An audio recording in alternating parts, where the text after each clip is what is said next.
Hi folks, Dave, the Honest Audiophile. This is the Tripowin H1, and these are my Honest Audiophile impressions.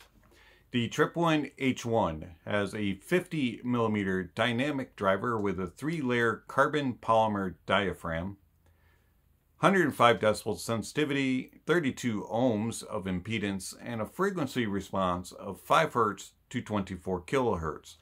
And it costs $190. This is one of the worst built headphones I've ever held in my hand. The only things that take the cake when it comes to being built cheaper are headphones that were found at like a dollar store. And these things are atrociously built. Oh, sure, they're made of metal.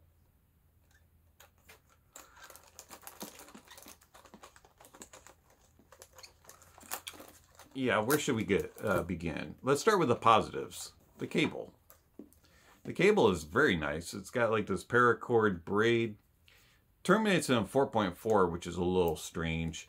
3.5 inputs. One odd choice is there's no indications of right or left on the cable inputs.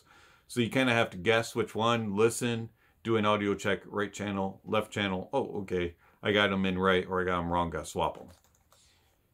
Now to the headphones. Yeah. As I said, metal, which is nice. You get this weird Tripowin logo. Not a huge fan of that. And this thing, you could grate some cheese or some cabbage on this. This thing is sharp. Don't let little kids near it. You might even be able to to cut your fingernails with that. That thing, that's how sharp those are. The pads are decent. They're angled. And you also do have a little bit larger on the back side than on the front side. Oval shape. Not bad. I wish they were a little bit deeper, but they're not a terrible pad. When you take them off, this is just flat.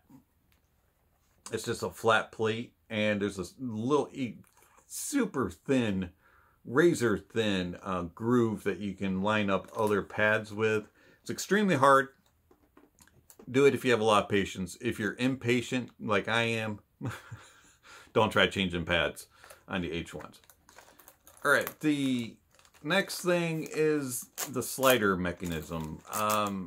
It kind of is odd and janky, makes that horrible noise, and they just don't stay in place. You get them lined up to where you need them, and 5 minutes later you're adjusting them. They just don't stay in place.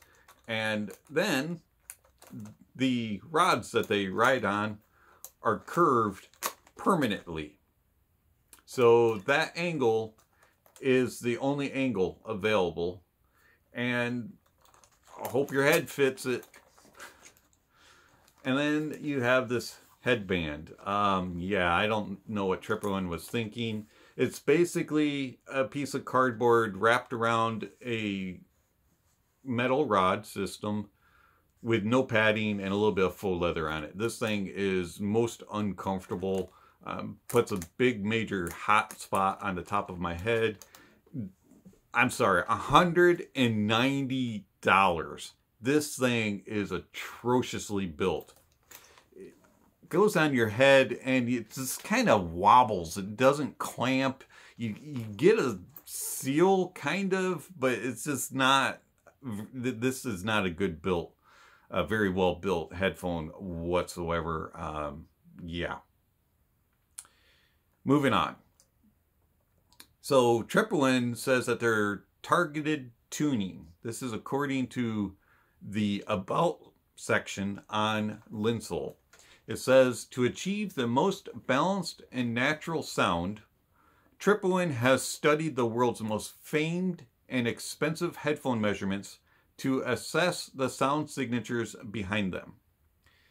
Combining this data with several target tuning curves The Tripowin H1 was engineered to achieve a superb studio tuning that reflects the sound as it was recorded.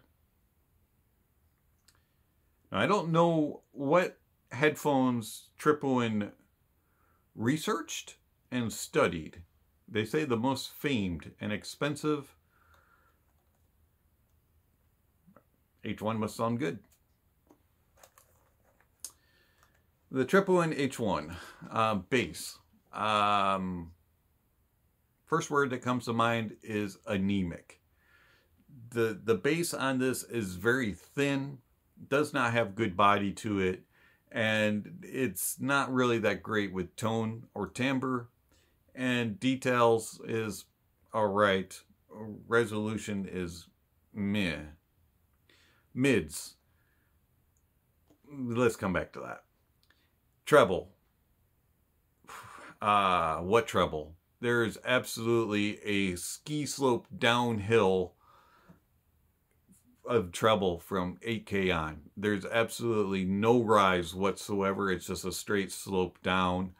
There's very little extension and very little air, and they sound muffled and dull in the treble. There's very little when it comes to tone, timbre, and details, and resolution is a subpar. Mids. Mids are anemic in the lower mids and the main mids, and then you get the upper mids and elevated to Mount Everest. I have no idea what Tripowin is thinking, but they tuned it from 2K to about 7K, just elevation, and everything else is just, and dropped off. There's 2K to 7K is just shouty, sharp, sibilant, and fatiguing beyond fatiguing. This is one of the worst tuned headphones I've ever heard. Now, somebody mentioned that if you put them on your head and you press on it and you get a little bit better of a seal, that they sound better. Sure. The bass does get a little bit of body to it. The mids get a little bit of body to it, but the treble becomes even more muffled. These things have no air. They are just gasping for life. And the soundstage. Soundstage is adequate. It's not the greatest. It's not the worst in width. Depth-wise, they're not very good. Layering-wise, they're okay. I'm sorry. Natural and balanced. These things are the furthest things from sounding natural because of so much boost in 2 to 8K, 7K regions. These things are just atrociously off on tone and timbre. And then the balance part, yeah, if balance is like that, I mean, you have to cross the Himalayas, you have to cross Mount Everest in order to go from the bass to the treble, and then you're going down the other side of Everest. So I'm sorry. Tripowin, I would say nice try, but all right. $190. For $190, you can get the AKG 612 Pros. The K612 Pros definitely are more natural sounding. They have a lot wider of a soundstage. They do better with depth and layering, and tone and timbre is 100 times better than it is on the H1. You could also, if you want to save some money, you can get the Superlux HD 681s. You can even buy Brainwaves velour pads or Brainwaves leather pads, depending on which one you want to put on it, and probably even a replacement cable.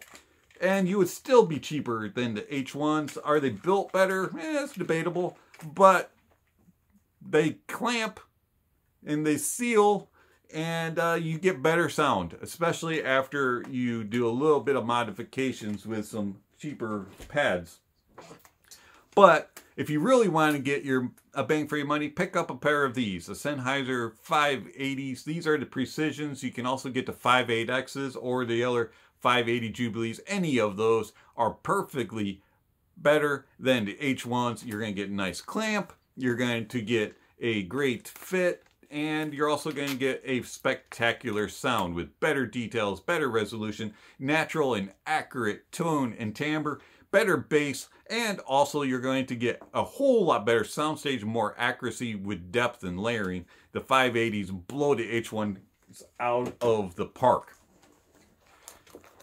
Tripowin H1s, the nicest part about them, the cable.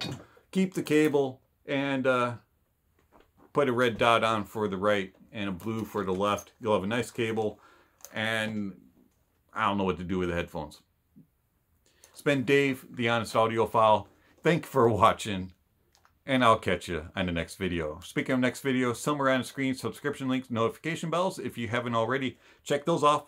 And then don't forget to give a thumbs up or a thumbs down to the video. Check out the links down below for information regarding gear recommendations, music recommendations, how you can contact the channel and support the channel and follow the channel, all kinds of good stuff down below. Check out those links. It's been Dave, the Honest Audiophile. Don't forget to enjoy the music, and honesty is the best policy.